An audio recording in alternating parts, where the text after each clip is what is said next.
Okay, we got the PSA dagger review.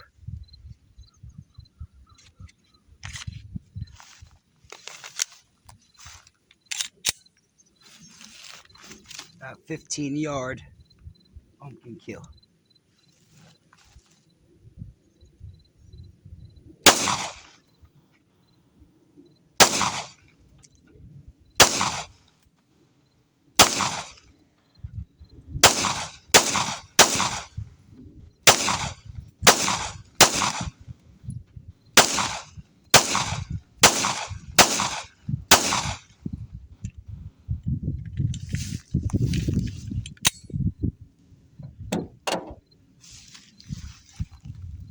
Let's go check her out.